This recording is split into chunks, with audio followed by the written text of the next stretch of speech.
నిన్ను స్తుతిస్తున్నాం.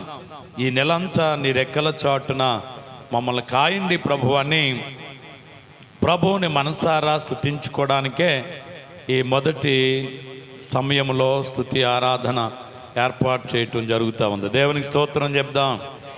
హల్లెలూయా. ఎందుకంటే మొదటి అడుగు ప్రభుతో మనం వేస్తే మిగిలిన అడుగులన్నీ ప్రభు మన వెనక నడుస్తాడట. ముందు మనం ప్రభుతో నడవడానికి ఏం పడాలా? ఇష్టపడితే ఆ తర్వాత ప్రభు మనల్ని నడిపిస్తాడట. నడవడానికి ముందు అడుగు వేయాలి. ముందు అడుగు మనం వేయగలిగితే ఆ తర్వాత నడిపించగలివాడు ఎవరో తెలుసా? దేవుడే. మనం నడవలేని స్థితిలో ఉన్నప్పుడు కూడా ఆయన మనల్ని నడిపించగలడు. ఆయన నమ్మదగిన దేవుడు. కాబట్టి ఆయనందు నిరీక్షణతో ఒక అడుగు ముందు వెయ్యాలా, ఆ తర్వాత మనకు ప్రభు తోడుకుంటాడన్న ఆలోచనతోనే ఈ మొదటి తారీఖు మొదటి సమయం మరి స్తుతి ఆరాధన అనేది దైవ మందిరంలో ఏర్పాటు చేయటం జరుగుతూ ఉంది. ఈ స్తుతి ఆరాధన మరి కొంతమంది నిర్లక్ష్యం చేసిన, కొంతమంది ఆ సమయానికే వస్తూ ప్రభువును స్తుతిస్తూ ఉన్నారు. దాన్ని బట్టి దేవునికే మహిమ కలుగునుగాక. వాక్యంలో కొంచెంసేపు వాక్య జ్ఞానం చేద్దాం. 106వ కీర్తన 106వ కీర్తన మొదటి నుండి 7 వచనాలు ఈ సమయంలో మనం జ్ఞానం చేద్దాం. ఎందుకు దేవుని స్తుతించాలో ఇక్కడ ఈ భాగంలో మనకు తెలియజేయబడుతుంది. చక్కగా మనం విందాం. ముందుగా యెహోవాను స్తుతించుడి. యెహోవా ఎవరంటే ఆయన దయాళుడు. ఆయనకు ఏం చెల్లించండి అంటే ఏం కలిగిన వాడంటే దేవుడు దయాళుడు, అంటే దయగలిగిన దేవుడు. ఇలాగ మనుషుల్లో కొంతమందిలో ఈనాడు ఏముండట్లేదంటే దయ ఉండట్లేదు. కోపం ఉంటుంది, క్రోధం ఉంటుంది, కక్షలు పెంచుకుంటున్నారు. కానీ మనిషి మధ్యలో ఏముండట్లేదు తెలుసా? దయ ఉండట్లేదు. వాక్యం చెప్తూ ఉంటుంది, బాలుడైన యేసు దేవుని దయలోను అలాగే మనుషుల దయలోను అన్నాడు. అంటే ఏముండాలా? మనుషుడికి మధ్యలో కూడా ఏముండాలంటే దయ, అంటే ఒక ప్రేమ. ఇది తప్పకుండా అవసరం. కానీ ఎందుకు దేవుణ్ణి మనం స్తుతించాలి అని అంటే దేవుడు దయగలవాడట. ఏం కలిగినవాడు? దయగలిగినవాడు. నిజమే. ఆయన దయ వల్ల ఈరోజు మనం కాపాడబడుతున్నాం. ఆయన దయ వల్ల మనకేం కావాలో అన్నిటిని దేవుడే మనకి సమకూర్చి పెట్టాడు. ఇదంతా ఎవరి దయ? దేవుని దయ. కాబట్టి దేవునికి మనం ఏం చెల్లించాలట? కృతజ్ఞతాస్తుతులు చెల్లించాల. ఇంకా కింద వచ్చిన వెళ్ళేటప్పటికి ఆయన కృప ఎన్నాళ్ళు ఉంటుంది? నిత్యము ఆయన కృప ఉంటుందట. అందుకు దేవునికి మనం ఏం చెల్లించాలా? కృతజ్ఞతాస్తుతులు దేవునికి చెల్లించాల. చూడండి, యెహోవా పరాక్రమ కార్యాలు ఎవడు వర్ణింపగలడు? ఏండి ఆయన కార్యాలు వర్ణించడానికి మనం ఎంతటోళ్ళం చెప్పలేం. చెప్పజాలంత గొప్ప కార్యాలు ఆయన భూప్రపంచంలో జరిగిస్తూ ఉన్న గొప్ప దేవుడు ఆయన. కింద వచ్చిన వెళ్ళడానికి ఆయన కీర్తి అంతటిని ఎవడు ప్రకటింపగలడో? చూడండి, ఆయన కీర్తిని మనం ప్రకటించలేం. మనం నామమాత్రపు వారం తప్ప గొప్ప వాళ్ళం కాదు. ఆయన అంత గొప్ప దేవుడు. కాబట్టి ఆయన పరాక్రమ కార్యములు, ఆయన కీర్తిని ఏం చేయాలంటే ప్రకటించగలగాలి. తర్వాత చూడండి, న్యాయమును అనుసరించువారు ఎల్ల వేళలా నీతిని అనుసరించువారు ధన్యులు. దేవునికి స్తోత్రం చెప్దాం. ఎల్ల వేళలా దేవుని ఆరాధిస్తున్నటువంటి మనం, దేవుని నమ్మిన మనం, దేవుని సన్నిధికి వస్తున్న మనం, దేవుని మనసారా స్తుతిస్తున్నటువంటి మనం ఎల్ల వేళలా ఏమనుసరించాలట? నీతిని అనుసరించాల. నీతిని మన నుంచి పోనవ్వకూడదు, నీతిని విడిచిపెట్టకూడదు. ఎన్ని కష్టాలు వచ్చినా, ఎన్ని ఇబ్బందులు వచ్చినా నీతి కొరక ఏమవ్వాలి తెలుసా? నిలబడాలి. అదే చెప్పాడు కొండ మీద వాక్యంలో ప్రభు. ఏం చెప్పాడు? నీతి కొరకు ఆకలి దప్పులు గలవారు ధన్యులు. నీతిగా బ్రతకడానికి కోసం ఆరాటపడేవారు ధన్యులు, నీతిని కాపాడుకునేవారు ధన్యులట. ఈరోజు నీతిని విడిచిపెట్టి, నీతిని వదిలేసి భయంకరమైన జీవితాల్లో జీవిస్తున్న వారిని మనం చూస్తూ ఉన్నాం. అందుకే న్యాయమును అనుసరించుచు నీతిని అనుసరించేవారు ఎవరో తెలుసా? ఎవరంట? ధన్యులు. ఇట్టి నీతి కలిగి దేవుణ్ణి ఆరాధించే వారి విషయంలో దేవుడు ఏం చేస్తాడు? 3 సంగతులు అక్కడే ఉన్నాయి, ఒక్కొక్కటి మనం చూద్దాం. యెహోవా నీవు ఏర్పరచుకున్న వారి క్షేమమును మొట్టమొదటిగా దేవుడు ఎవరినైతే ఏర్పరచుకున్నాడో, ఈరోజు దేవుని ఆరాధించుకోవడానికి మనలందరినీ దేవుడు ఏర్పరచుకున్నాడు అంతే. కొంతమందికి అర్హత ఈరోజు లేదు. దేవుని సన్నిధికి ఈ ఊర్లో అందరూ రక్షణ పొందిన వాళ్ళంటే కాదు, కొందరికే దేవుడు ఏమిచ్చాడు? రక్షణ ఇచ్చాడు. కానీ కారణం ఏంటి తెలుసా? దేవుడు వాళ్ళని ఏర్పాటు చేసుకున్నాడు. ఏం చేసుకున్నాడట? దేవుడు ఏర్పాటు చేసుకున్న వారికి మొట్టమొదటిగా ఏమిస్తాడట? చూడండి, క్షేమము. ఏమిస్తాడు? దేవుడు ఎవరినైతే ఏర్పాటు చేసుకున్నాడో వారికి క్షేమమునిస్తాడట, ఆరోగ్యం ఇస్తాడట, వారికి నెమ్మదినిస్తాడట, వారికి సమాధానాన్ని దేవుడు ఇస్తాడట. వారి కష్టంలో, ఇరుకులో, ఇబ్బందులుంటే వారిని నా దగ్గరికి రండని పిలుస్తున్నటువంటి దేవుడు ఆయన. ప్రయాసపడి, మత్తయి 11:28 చెప్పాడు, ప్రయాసపడి భారం మోసుకుంటున్న వాళ్ళారా రండి, నా దగ్గరికి వస్తే నేను మీకేమిస్తాను? విశ్రాంతిని ఇస్తాను. నేను సాత్వికుడను, దీన మనసు గలవాడును గనుక మీ మీద నా కాడిని ఎత్తుకున్న యొద్ద మీరు ఏం చేయండి? నేర్చుకోండి, నేను మీకు విశ్రాంతిని ఇస్తాను. ఎవరినైతే దేవుడు ఏర్పాటు చేసుకుంటాడో మొట్టమొదటిగా వాళ్ళకి క్షేమమునిస్తాడట. రెండవది, నీ జనులకు కలుగు సంతోషమును బట్టి. చూడండి ఏం కలుగుతుంది? రెండవది సంతోషం. ఎవరినైతే దేవుడు ఏర్పాటు చేసుకుంటాడో వారి జీవితాల్లో ఎప్పుడు ఏం కలగజేస్తాడంట? సంతోషం. సంతోషమే సమాధానమే, సంతోషమే సమాధానమే, సంతోషమే సమాధానమే, చెప్పనా సఖ్యమైన సంతోషం, చెప్పనా సఖ్యమైన సంతోషం.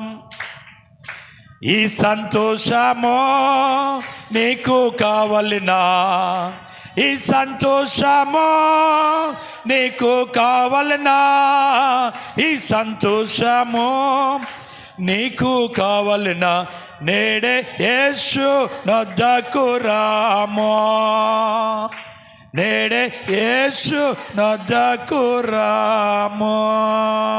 హల్లెలూయా. యేసు నొద్దకు వచ్చేవారికి, యేసులో ఉన్నవారికి, యేసుతో నడిచేవారికి, యేసులో నిలిచేవారికి ఏంటో తెలుసా? సంతోషం అంట. ఏంటి? సంతోషం. తర్వాత మాట, నీ స్వచ్ఛమైన వారితో కూడి కొనియాడునట్లు నీ ప్రజల యందు నీకున్న దయ చెప్పున ఏమున్నది? తను ఎవరినైతే ఏర్పాటు చేసుకుంటాడో, తను ఎవరినైతే దేవుని సన్నిధికి పిలుచుకుంటాడో వాళ్ళ ఎడల ఏం కలిగిన వాడంట దేవుడు? దయ. ఏం కలిగిన వాడు? ప్రజల ఎడల ఏముందంట? దయ. దయ. ఆయన దయ ఆయుష్కాలం అంతా ఉంటుందట. ఆయనకి కోపం ఉంటుందట. కోపం అంటే ఎన్నాళ్ళు ఉంటుందంట తెలుసా? నిమిషం ఉంటుందట. కోపం నిమిషం, దయ ఆయుష్కాలం. చూడండి, మన కోపం ఎక్కువ, దయ మనకి తక్కువ. కానీ ఆలోచన చేస్తే కోపం ఎక్కువైపోయి మనిషిని పగపట్టి ఆ మనిషి దొరకకపోతే విషసర్పమైనటువంటి పాము రాటికంట తలకాయ కొట్టుకుని చచ్చిపోద్దని చెప్తారు. అంటే ఎంత పగో చూడండి దానికి. మన మీద పగపట్టి మనం దొరకకపోతే దాన్ని కరవడానికి ఆ పగ వల్ల తిండి తెప్పులు మానేసి పగపట్టి పగ వల్ల ఏం చేస్తుందంట? రాటికి తల కొట్టుకుని చచ్చిపోద్దని చెప్తారు సామెత. కానీ దేవుని దయ ఏదో సంవత్సరాల పొడుగు మన మీద ఉంటుందండి, కాదు, మనం బ్రతికినంత కాలం ఉంటుందట ఆయన దయ. కోపం అంట ఒక్క నిమిషమే దేవుడు కోపగిస్తాడట. ఆ మరుసటి నిమిషంలో మళ్ళా మన మీద దయ చూపుతాడంట. అందుకే మనం బ్రతికిపోతున్నాం. కోపం ఎక్కువ ఉంటే ఏమో ఉండేవాళ్ళము, కానీ దయ ఎక్కువ అవటం వల్ల ఆయన సన్నిధికి దూరమైనా, తప్పిపోయినా, వ్యతిరేకంగా జీవిస్తున్నా, పాపం అనే దానికి చోటు చేసుకున్నా, దేవుడు ఎందుకో పోన్లే తప్పు చేశారు వాళ్ళు మళ్ళా సరిగ్గా చేసుకుంటారులే అన్నట్టుగా ఏం చూస్తున్నాడంటే దయ చూపుతూ ఉన్నాడు. కనుక ఆయన ఎవరంట? దయాళుడు. ఆయన మనం ఏర్పరచుకున్న వాడే ఏం చూపేవాడు తెలుసా? దయ చూపేవాడు. ఒకటి క్షేమం ఇస్తాడు, రెండవది సంతోషాన్ని ఇస్తాడు, మూడవది ఆయన మన మీద ఏం చూపేవాడు తెలుసా? దయను చూపే దేవుడు. ఈరోజు ఈ దయలో నువ్వు లేకపోతే, ఈ దయ చేత నువ్వు నడిపించబడకపోతే, ఆయన కృపగల నష్టాల కింద లేకుండా నువ్వు తప్పుకుంటే ఏమి చేయలేం. ఎప్పుడైతే ఆయన నుండి దూరం అవుతామో, ఆయన నుండి మనం తప్పుకుంటామో దేనికి గురవుతాం? శ్రమకును దుఃఖమునకు మనం గురవుతామంట, నిందకును అపనిందకు గురవుతామంట, బాధకును ఇబ్బందులకు మనం గురైపోతామంట. ఎక్కడి నుంచి తప్పుకుంటే? ఆయన దయ నుండి మనం తొలగితే. నిజమే, మీరు గమనించండి. తండ్రి దయలో పెరిగి పెద్దవాడైనటువంటి తప్పిపోయిన కుమారుడు తండ్రి నుంచి ఏమైపోవడం? దూరం అయిపోవడం. తండ్రి నుంచి ఎప్పుడైతే దూరం అయ్యాడో ఏమొచ్చి పడ్డాయి? ఆస్తి పోయింది, అంతస్తు పోయింది, గౌరవం పోయింది, మర్యాదలు పోయాయి, ఆహారం లేదు, తినడానికి ఆహారం లేదు, కట్టడానికి వస్త్రాలు లేవు, మొత్తం బ్రతుకంతా మరి భయానకమైన స్థితికి వెళ్ళిపోయాడు. కారణం ఏంటి? ఎందుకు ఆ పరిస్థితి వచ్చింది? ఆలోచన చేస్తే దేవుని దయలో నుంచి అతడు ఏమయ్యాడు? తొలిగాడు. దేవుని దయలో ఉండవలసిన వాడు, తండ్రి క్షేమము కింద, తండ్రి అడుగు జాడలో నడవలసిన వాడు తండ్రిని కాదనుకున్నాడు, బయటికి పోయాడు. ఏం తెచ్చుకున్నాడు? ఏమన్నా సంతోషించాడా? తనకున్నదంతా వ్యయమైపోయింది. చివరికి పంది కంటే హీనమైన బ్రతుకు బ్రతికాడు, పందుల కంటే హీనమైనటువంటి జీవితాన్ని జీవించాడు. కారణం ఏంటి తెలుసా? అతడు దేవుని దయ నుండి తొలగిపోయాడు. చూడండి, సంసోను యొక్క జీవితం ఏంటి? దేవుని దయలో చక్కగా ఎదిగాడు, దేవుని దయ చేత శత్రువుని జయించగలిగాడు. ఒకరోజు దేవుని దయను తొలగాడు. దిలీల్ అనేటువంటి స్త్రీ చెంత చేరాడు. ఎప్పుడైతే ఆమె చెంతకు చేరాడో దేవుని కృప ఆయన నుంచి ఏమైంది? తొలగిపోయింది. చివరికి ఏమయ్యాడు? తాడుతో కట్టబడ్డాడు, దాగోను గుడిలో బంధించబడ్డాడు, ఊసతో 2 కళ్ళు తీసేశారు, గుడ్డోడుగా మిగిలాడు. ఆలోచన చేయండి. దేవుని దయ ఎప్పుడైతే తొలగిందో సంసోను ఏమైపోయాడు తెలుసా?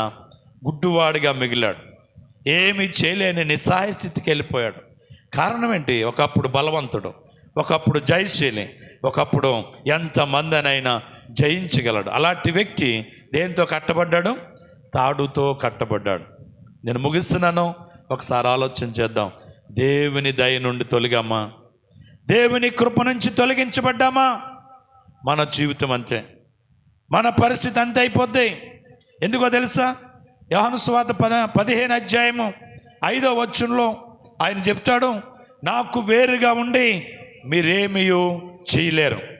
దేవునికి వేరయ్యి దేవుని కాదనుకుని మనం ఏది చేయలేమంట. అనుకుంటున్నా అంతే, నేను అది చేయగలను, ఇది చేయగలను అనుకున్న వాళ్ళందరూ ఏమీ చేయకుండా కానీ మిగిలిపోయారు ఇప్పుడు దాకా. మన వల్ల కాదు అది. ఏది చేయాలన్న ఎవరి కృప ఉండాలా? ఎవరి కృప ఉండాలా? దేవుని కృప ఉంటే ఏదైనా చేయగలం. దేవుని కృప ఉంటే ఏదైనా జరిగించగలం. దేవుని ప్రణాళిక మన జీవితంలో ఉంటే ఏదైనా మనం చేయగలుగుతాం. కాబట్టి ఆయనకు వేరుగా ఉండి ఏమీ చేయలేమంట. కింద వచనంకి వెళ్తాడికి, తిరిగే ద్రాక్ష వల్ల ఉంటే కానీ తనంతట తాను ఎలాగో ఫలించదో, మీరు నా యందు నిలిచుంటేనే కానీ మీరు ఏమవరో తెలుసా? ఫలించరు. ఈరోజు ఫలించాలా? అభివృద్ధి పొందాలా, ఆశీర్వదించబడాలా, నువ్వు విస్తరించబడాలా, దేవుని కృపలో నువ్వు వర్ధిల్లాలా. అలాగంటే ఎక్కడుండాలి తెలుసా? ఆయన యందు ఉండాలా. ఎక్కడుండాలా? ఆయన యందు ఉండాలా, ఆయన కలిగి ఉండాలా, ఆయనతో సహవాసాన్ని నువ్వు చేసేవాడవై ఉండాలా.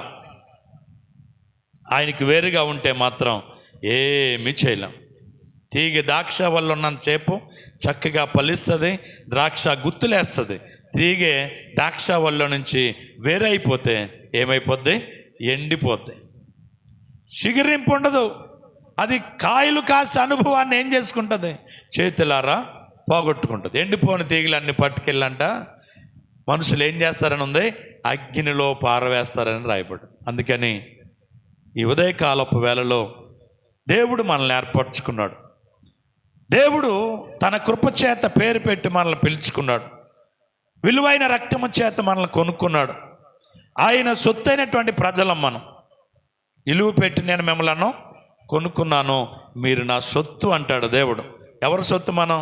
దేవుని సొత్తు మనం. దేవుని సొత్తు అయినటువంటి ప్రజలం మనం. కాబట్టి సైతానుకు తొత్తులుగా మారొద్దాం. దేవుని దయలో నడిపించబడదాం. దేవుని దయలో మనం నిలుచుందాం. ఈరోజు కష్టం వచ్చినా, ఈరోజు ఇరుకొచ్చినా, ఈరోజు ఇబ్బంది వచ్చినా దేవుని కొరకు నిలబడదాం. ఒకరోజు దేవుడు మనకు సమృద్ధినిస్తాడు. ఒకరోజు దేవుడు మన శ్రమ నుంచి మనకు విడుదల ఇస్తాడు. ఒకరోజు దేవుడు మనకి దుఃఖము నుంచి సంతోషములోనికి నడిపిస్తాడు. ఈరోజు ఈ స్థితిని దేవుడు మనల్ని ఉండనివ్వడు. అలాగని చెప్పి శ్రమ వచ్చిందని చెప్పి చేయి కాలిందని కొండ వదిలేస్తామా? ఏమండి, చేయి కాలిందని కొండ వదిలేస్తే ఏమైపోద్ది? పగిలిపోద్ది. భర్తకి మనకు గొడవ వచ్చిందని చెప్పి సంసారం విడిచిపెట్టి పారిపోతామా? అలా పోతే బ్రతుకేమైపోద్ది? బస్ స్టాండ్ అయిపోద్ది. కాబట్టి ఆలోచన చేయండి. శ్రమ వస్తుంది, కష్టం వస్తుంది, ఇరుకు వస్తుంది, ఇబ్బంది వస్తాయి. కొన్నిసార్లు ఆహారం ఉండదు, కొన్నిసార్లు తినడానికి ఉండదు, కొన్నిసార్లు కట్టడానికి ఉండదు. చాలా ఇబ్బందులు వస్తాయి ప్రభుత్వం ఉంటే. అలాగని చెప్పి దేవుడు విడిచిపెట్టేవాడు కాడు. ఒకరోజు మళ్ళా సమృద్ధిని మనకిచ్చి మనల్ని నడిపించే దేవుడు నమ్మదగినోడు. ఆయన మనల్ని నిడువాడు, ఎడబాయడు. గట్టిగా దేవునికి స్తోత్రం చెప్దాం. హల్లెలూయా.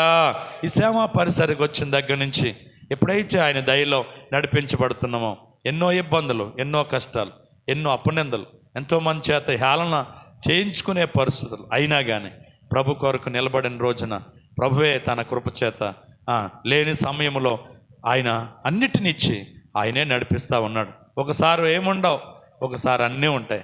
ఒకసారి సంతోషం ఉండదు, ఒకసారి వేదనే ఉంటుంది, కానీ ఒకసారి సంతోషం ఇస్తాడు. దేవుడు మనల్ని పిలిచిన దేవుడు నమ్మదగినోడు. మనల్ని ఏర్పాటు చేసుకున్న దేవుడు నమ్మదగినోడు. ఆయన మనల్ని నిడువాడు. ఇప్పుడు ఎక్కడ మనం ఉండాలా? ఆయన దయలో ఉండాలి, ఆయన చేతుల కింద ఉండాలి, ఆయన హస్తాల కింద ఉండాలి. కాదనుకుని వెళ్ళావా ఏం గురవుతాం? దేనికి గురవుతాం? సంసోన్ ఏమయ్యాడు? తప్పిపోని కుమారుడు ఏమయ్యాడు? ఇలా చెప్పుకుంటూ వెళ్తే చాలా విషయాలు మనం చెప్పొచ్చు. ఆలోచన చేయండి. మనం దేవునికి వేరుగా ఉండి ఏమీ చేయలేం. ఆయనలో అంటగట్టబడదాం, సారం తీసుకుందాం, ఫలిందాం, అభివృద్ధి పొందుదాం, ఆశీర్వాదానికి మన అందరం వారసులు అవుదాం. అట్టి కృపదేవుడు రాగల దినాల్లో మనందరికిచ్చి ఆయన కృపతో మనలందరిని నింపునుగాక. అందరలా తల్ల వంచండి, ప్రార్థన చేద్దాం. మహాపరిశుద్ధుడైన తండ్రి, నీ ఘనమైన ఉన్నతమైన నామానికి వందనాలు ప్రభువా. మేమేమై ఉన్నామో అది కేవలము నీ కృప తండ్రి. మాలో ఏ యోగ్యత లేదు ప్రభు, ఏ అర్హత లేదు ప్రభువా. ఈరోజు ఈ స్థితి మీరు ఇచ్చిందే ప్రభువా. మేము బ్రతికున్నామంటే కేవలం నీ కృప మాత్రమే తండ్రి. జీవిస్తున్నామంటే కేవలం నీ కృప తండ్రి. మాకంటే గొప్పవారికి లేని భాగ్యం మాకిచ్చి ఇదిగో నాయన జూలై 1వ తారీఖు ఉదయ కాలపు వేళలో నిన్ను స్తుతించుకునేవారిగా మమ్మల్ని ఉంచినందుకు స్తోత్రం.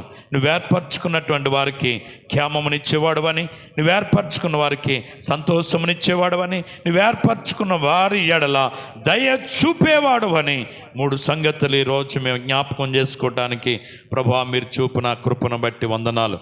నిజమే తండ్రి, నీ దయను కాదనుకుని, నీ ప్రేమను కాదనుకుని, అయ్యా తండ్రి ప్రేమను కాదనుకుని తప్పిపోయిన కుమారుడు బయటకు పోయి తన జీవితం అంతా కూడా ఎంత భయానకమైన స్థితికి దిగదార్చుకున్నాడో మాకు తెలుసు ప్రభువా. నిజమే, నిన్ను కాదని మేము బయటికి వెళితే, నిన్ను కాదని మేము దూరం అయితే, శ్రమలకును, బాధలకును, నిందలకును, అపనిందలకును, అపజయాలకు గురైపోయి మా జీవితమే ఎందుకు కాని స్థితికి వెళ్ళిపోద్ది ప్రభా. నిజమే, సంసోను కూడా నీ దయ నుంచి తొలగాడు నాయన, దెలీలా చెంతకు చేరాడు నాయన, శ్రమకు గురయ్యాడు. అంతేకాదు ప్రభా, 2 కళ్ళు తీసివేయబడే గుడ్డోడైపోడు తండ్రి. అయ్యా దయచేసి మేము ఎవరము కూడా తండ్రి శ్రమ వచ్చిందని, కష్టం వచ్చిందని, దుఃఖం వచ్చిందని, వేదన వచ్చిందని, ఎవరి వల్ల మాకు అపనింద వచ్చిందని ప్రభా నీ సన్నిధికి మేము దూరం కాకూడదు ప్రభా. నీ దయకి మేము దూరం కాకూడదు ప్రభా. నీ దయలో మేము నిత్యము నడిపించబడాలి. నీ కృపలో నిత్యము మేము కాపాడబడాలా. నీ కృప చేత నిత్యము మేము నడిపించబడాలా. ఎందుకనగా ప్రభువా, నీవు నిత్యము నీ కృపతో మమ్మల్ని నడిపించు దేవుడు అయి ఉన్నావు. నీ కృప చేత మమ్మల్ని బలపరచు దేవుడు అయి ఉన్నావు. ఎందుకనగా నీ కృప చేత మమ్మలను నడిపించు దేవుడు అయి ఉన్నావు తండ్రి. కనుక నీ కృప నుంచి మేము తొలగకూడదు ప్రభువా. నీ కృపలోనే నిలవాలా, నీ కృపలోనే సాగాల, నీ కృప చేత నడిపించబడాలి ప్రభువా. అట్టి కృప మాకు దయచేయండి తండ్రి. మీకు వందనాలు చెల్లిస్తూ ఉన్నాము. ఈ ఉదయకాలపు వేళలో ఈ స్తుతి ఆరాధనకు ప్రభా, మరి నిద్ర బద్ధకం అయినప్పటికీ లేచి నీ సందుకు వచ్చిన ప్రియ బిడ్డలందరిని బట్టి కూడా వందనాలు అయా. దీవించండి, ఆశీర్వదించండి. ఇంకా చాలామంది బిడ్డలు నిర్లక్ష్యపాత్మ కలిగి ఉంటున్నారు ప్రభా. అట్టి వారికి ఆసక్తినివ్వండి.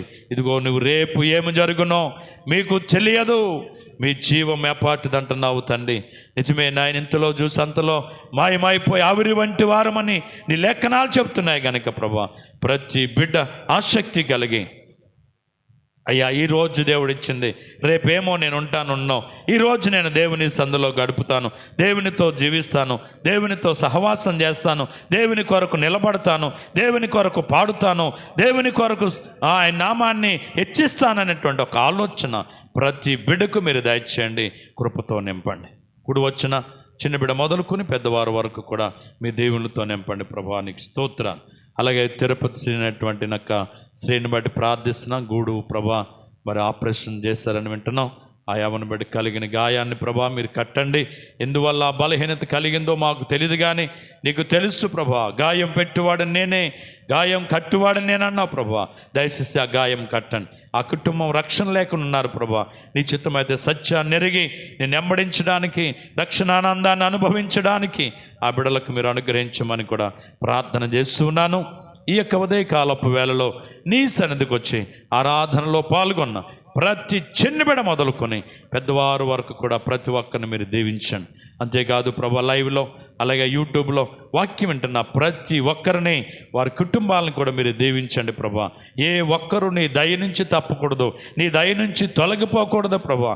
వారు కూడా నీ దయలో నిలిచున్నారో తొలగిపోయారో వాళ్ళు కూడా ప్రతి ఒక్కరు విన్నా ప్రతి ఒక్కరు ఆలోచించుకుని అయ్యా తొలగిపోయి ఉంటే మళ్ళా తిరిగి నీ దయలోనికి ప్రతి ఒక్కరు రావటానికి, తొలగకుండా ఉంటే వారు నీ సన్నిధిలో స్థిరంగా నిలవడానికి కృపనివ్వండి, మేలు చేయండి. ఘనత, మహిమ, ప్రభావాలు మీరు పొందండి. ఇంకో బిడ్డలు తీసుకుని వచ్చిన కృతజ్ఞత కానుకలు కూడా మీరు దీవించి రెట్టింపు ఆశీర్వాదాలతో బిడ్డలు నింపండి. రాగల దినాల్లో మరింత కృపతో మమ్మల్ని అందరిని నింపి నీ నామాన్ని మహిమ తెచ్చుకోమని, ఘనత, మహిమ, ప్రభావాలు మీరే పొందమని యేసయ్య శక్తి గల నామమున ప్రార్థించి స్తుతించి అడిగి వేడుకొనుస్తున్నాం పరమ తండ్రి. ఇప్పుడు మన తండ్రి అయిన దేవుని యొక్క ప్రేమ, కుమారుడైన యేసుక్రీస్తు వారి యొక్క కృప, పరిశుద్ధాత్మ యొక్క సహవాసము, సమాధానము మనకును మన కుటుంబాలకును సంఘానికి గ్రామానికి ప్రభు కృప నిత్యము తోడై నడిపించునుగాక. యేసు రక్తమేచ్ఛ, సిలువ రక్తమేచ్ఛ, ప్రవేశ రక్తం సంపూర్ణ విషయం అపవాదికి ఎలికనంత నాశనము కలుగునుగాక. ఆయన సన్నిధి కాంతి మన మీద, మన బిడల మీద, సంఘం మీద నిత్యము నిలుచునుగాక. Amen, amen. అందరికీ